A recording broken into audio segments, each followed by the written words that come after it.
कबीर महाराजांच्या चरित्रात असं वर्णन आहे की एका दिवशी सहज काशी क्षेत्रामध्ये असे कबीर महाराज कुठेतरी कामाला जाताना सहज कुठेतरी जात असलेले ब्रह्मदेव त्यांना दिसले. आता ब्रह्मदेव देवच आहेत, त्रिदेवातले देव आहेत, मोठे देव आहेत, म्हणून कबीर महाराजांनी त्यांना नमस्कार केला.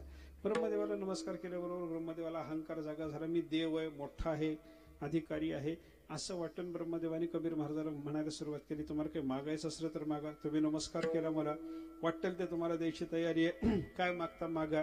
आता काय मागता मागा म्हणल्यावर कबीर महाराज म्हणले, मला काही मागायची गरज नाही, मी काही तुम्हाला मागाय करता नमस्कार केला नाही, सहज तुम्ही देव आहात, भेटलात, दिसलात, नमस्कार केला म्हणले तुम्हाला, त्याच्यामध्ये मला मागायची गरज आहे असं कसं वाटलं तुम्हाला? नाही नाही म्हणे, मला तुम्हाला द्यायची इच्छाच आहे, तुम्ही काही मागा, वाटेल ते मागा देतो.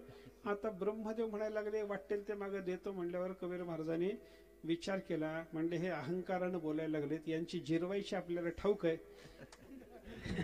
म्हणून कबीर महाराजांनी त्या ब्रह्मदेवाला सांगितलं, देवा तुम्हाला द्यायचंय ना? हो. मी मागल ते देताना? हो देतो म्हणे. मग एक काम करा म्हणे, एक अर्धा शेर तुम्हाला जर देता आलं तर मला नम्रता द्या म्हणले. नम्रता, अर्धा शेर नम्रता द्या. आता अर्धा शेर नम्रता द्या म्हणल्यानंतर आता नम्रता म्हणजे काय द्यायचं असतं? वांगे का दोडके काय द्या? नम्रता म्हणजे काय देता? काहीच द्यायचं कळना. कबीर महाराजाच्या समोरून भगवान अंतर्धान झाले, ब्रह्मदेव निघून गेले, महाविष्णूला जाऊन भेटले. म्हणजे त्या कबीराला भेटलं होतं. काय झालं?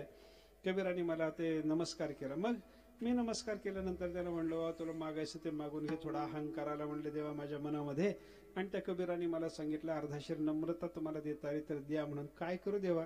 काय नेऊन देऊ त्याला? देवाने सांगितलं, तुम्हाला जर काही त्याच्या दिलेल्या वरदानातून उत्तीर्ण व्हायचं असलं, ते वरदान पूर्ण करायची इच्छा असली तर एक काम करा म्हणले, आपल्या स्वतःच्या घरापासून काशीमध्ये असलेल्या कबीराच्या घरापर्यंत दंडवत घालत जा, तर काहीतरी दिल्यासारखं होईल म्हणले. आणि मग भगवंताने सांगितल्यावर ब्रह्मदेवाला सत्य लोकातून कबीर महाराजाच्या दारापर्यंत दंडवत घालत यावं लागलं. आणि कबीर महाराजाला भेटून म्हणले, भेटली का तुमची वस्तू तुम्हाला? ब्रह्मदेवाने विचारलं, तुम्ही मला अर्धाशेर नम्रता मागितली ती भेटली का? ब्रह्मदेव म्हणले, भेटल्यासारखं वाटायला लागले, पण 4 डोके असून तुमची अक्कल नाही म्हणले. हे तुम्हाला कोणी शिकवलं? ते आमच्या बापाने शिकवलं वगैरे वगैरे. पुढे ब्रह्मदेवाने सांगितलं हा भाग वेगळा. म्हणजे ब्रह्मदेवासारखा महात्मा सुद्धा कबीर महाराजाला दंडवत घालायला येतो. ही संताची पवित्रता आहे बर का. ब्रह्मा घाली लोटांगण, ब्रह्मा घाली